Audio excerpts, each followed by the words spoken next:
အတမနဲ့ပတ်သက်တဲ့ idioms လေးတွေရောအတူတူကြည့်ရအောင်နော်အတမကအာကာရနိုင်ဘယ်လိုမျိုးအတိတ်ပဲလေးဆိုတော့ item နိခန္ဓာဝနိုင်တစ်ဖက်လူကိုမတွန်းလာနိုင်ဘူးပေါ့နော် hikeme ကိုခန်းကြီးတာဒီယောဝမ်မီကိုနီဂီရာတွေတေတာဒီしてနော်ထိုင်းတိုနိစကီအိုင်နိုင်အဲ့တော့တစ်ဖက်လူကကိုယ့်ရဲ့အညာကိုကင်မိသွားတယ်ပေါ့နော်အဲ့လိုမျိုးကင်ခံရပြီးတော့ကိုတစ်ဖက်လူကိုမနိုင်ဘူးပေါ့နော်ပြိုင်ဘက်တွေနဲ့ပြိုင်တဲ့အခါမှာဆိုရင်အတမကအာကာရနိုင်အဲ့လိုမျိုးအတမကအာကာရနိုင် ID အဲ့လိုမျိုးပေါ့နော်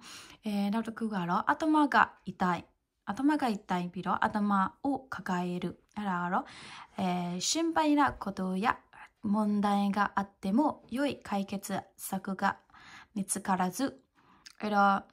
ကိုစိတ်ပူတဲ့အရာပေါ့နော်ပြီးလို့ရှိရင်ပြဿနာတွေလည်းရှိနေမယ်ဒါပေမဲ့အဲ့ဒါကိုဘယ်လိုဖြေရှင်းရမလဲဆိုတဲ့ဟာကတော့နော်ကိုကအဲ့လိုမျိုးနီးစလစ်တွေကိုမရှာဖွေနိုင်ဘူးပေါ့နော်အဲ့လိုမျိုးရှာမတွေ့ဘူးပေါ့နော်အဲ့တော့အမွေရမှုအဲ့တော့အမွေနိုင်ရမှုကြတော့အဲ့လိုမျိုးပဲအတွေးတွေထက်နေရပေါ့နော်အဲ့လိုမျိုးအတိတ်ပဲဖြစ်ပါတယ်နောက်တစ်ခုကတော့အတမက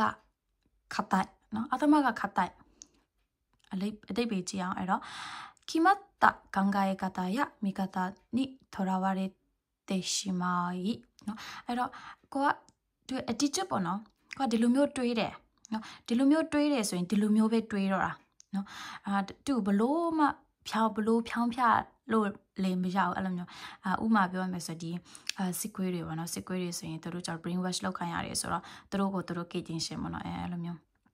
သူတို့ဘလို့ပဲပြန်ပြီးဖြောင်းပြမရအောင်အဲ့တော့သူတို့ကအတမခတ်တိုင်းပေါ့နော်အဲ့တော့ hoka no kangae kata ya mikata ka deki nai အဲ့တော့တခြားသူတွေဘလောက်ပဲလက်ချလာပေးမရအောင်ပေါ့နော်အဲ့လိုမျိုးတွေးလို့မရတော့တာအဲ့လိုမျိုးပေါ့နော်အဲ့ဒါဂျောကျော်နိအိုဂျီတာထိုင်ယိုကဒeki nai အဲ့တော့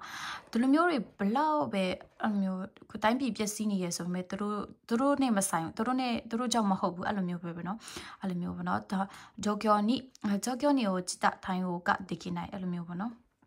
အဲ့လိုမျိုးဖြစ်နေပေမဲ့ဘယ်လိုမျိုးပြန်ဖြေရှင်းရမလဲဆိုတာကိုသူတို့ကမလုံနိုင်ကြဘူးအဲ့လိုမျိုးပေါ့နော်ပြန်တော့တစ်ခုကအတမကခီရေတုအဲ့နော်အတမကခီရေတုကဘယ်လိုလဲဆိုတော့ဂျီတိုင်နိအိုဂျီတာစူဘယခံခါရခတာရအဲ့တော့ဒီအချိန်တွေကိုပေါ့နော်ဒီအချိန်တွေရဲ့ဘယ်လိုမျိုးတင့်တော်တယ်လဲဆိုတဲ့ဟာကိုသူကအရန်ကိုဆုံးဖြတ်နိုင်တယ်ပေါ့နော်စူဘယခံခါရဆိုတော့ထက်မြက်တယ်ပေါ့နော်အဲ့လိုမျိုးအတွေးတွေရှိတယ်ဟန်တန်ကတကီတို့ဟန်တန်ဆိုတာဆုံးဖြတ်ချက်ချတာပေါ့နော်ဟန်တန်ကတကီအဲ့လိုမျိုးဆုံးဖြတ်ချက်တွေချနိုင်တယ်အတမနော့ခိုင်တန်ကဟရိုက်အဲ့တော့ဒီအုံနောက်အလုပ်လုပ်တာမြန်တယ်ပေါ့နော်အတမနော့ခိုင်တန်ဆိုတော့ဒီလိုမျိုးလေပတ်တာပေါ့နော်အဲ့လိုမျိုးမြန်တယ်တဲ့အတမကရွိတ်အဲ့တော့ကောင်းတယ်ညံကောင်းတယ်ပေါ့နော်အဲ့လိုမျိုးအတိတ်ပဲရပါတယ်ပြီးနောက်တစ်ခုကအတမကစာဂရုနော်အတမကစာဂရုကြတော့複数の人ではできないような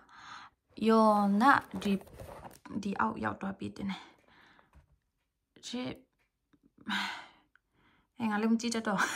sorry အဲ့တော့အတမကစာဂရုနော်ပုံမှန်လူတွေအနေနဲ့မလုံနိုင်တဲ့ဟာကိုသူကလုံနိုင်တယ်ပေါ့နော်ဒီဘက်မှာဒီပနာခိုဒိုနိ対してနော်に対して心から尊敬するနော်အဲ့တော့ကျတော့အတမကစာဂရုကျတော့အရန်တော်တယ်ပေါ့နော်ဘဒူမအမတ်မြန်မာစာဘဒူမ90ရောင်မဖြစ်နိုင်ဘူးဒါပေမဲ့သူကတော့ဖြေနိုင်တာကြောင့်မို့အခါတွေနီကအတမကစာဂရုအဲ့လိုမျိုးအတိတ်ပဲပေါ့နော်အဲ့တော့နောက်တစ်ခုကဒီဟာပေါ့နော်နောက်တစ်ခုကအတမのてっぺんဆိုတော့ထိတ်နော်てっぺんから足の先までが体全体隅々まで余すところなくနော်余すところなくဆိုတာဒီမျိုးလက်နေနေရမရှိဘူးပေါ့နော်အဲ့လိုမျိုးခေါင်းအစခြေဆုံးအဲ့လိုမျိုးပေါ့နော်ခေါင်းအစခြေဆုံးကိုဘာဖြစ်မလဲဆိုတော့ခေါင်းအစခြေဆုံးခေါင်းအစところなく上から下まで何から何までအဲ့တော့ तू ကတိတ်မှာ ဥပမာတွေကတော့မပြောပြထားဘူးเนาะအဲ့တော့နဖူးကချွေးချေမထိကြတယ်အဲ့လိုမျိုးအတိတ်ပဲပေါ့နော်အဲ့လိုမျိုးအတိတ်ပဲဖြစ်ပါတယ်ပေါ့နော်အဲ့တော့နောက်တစ်ခုက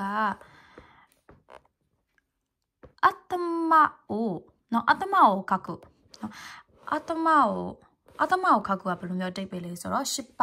နော်失敗したりして照れるနော်အဲ့တော့照れるဆိုတာရှက်တာပေါ့နော်အဲ့တော့照れる恥ずかしく思うအဲ့တော့အသမကိုခါကုဆိုတာကိုကတကူကူအမားလုံးမိသွားတယ်ပြီးလို့ရှင်သူကရှက်နေတယ်ပေါ့နော်အဲ့မျိုးရှက်စရာကောင်းတယ်လို့လည်းထင်တယ်ပေါ့နော်ပြီးရင်နောက်တစ်ခုကတော့အသမကိုရှိဖို့တို့ဘာလို့လဲဆိုတော့どうしたらよいかဘယ်လိုလုပ်ရင်ကောင်းမလဲနော်何か良い考えはないかと真剣に考えနော်ဘယ်လိုလုပ်ရင်ကောင်းမလဲဆိုတဲ့ဟာကို真剣にဆိုတာကတော့လုံးဝတစိုက်真剣にဆိုတာလုံးဝတစိုက်မက်လေးဘယ်လိုပြောမလဲအရေးတကြီးပေါ့နော်真剣に話すဆိုရင်နင်ကိုပို့ပြမဟုတ်ပဲねပို့ပြရဲ့真剣ဆိုတာပို့ပြရဲ့စန့်ကျင်ဘက်လေးဘယ်လိုပြောရမလဲမသိဘူးပြန်နေအဲ့နော်အဲ့လိုမျိုး真剣に考えるပေါ့နော်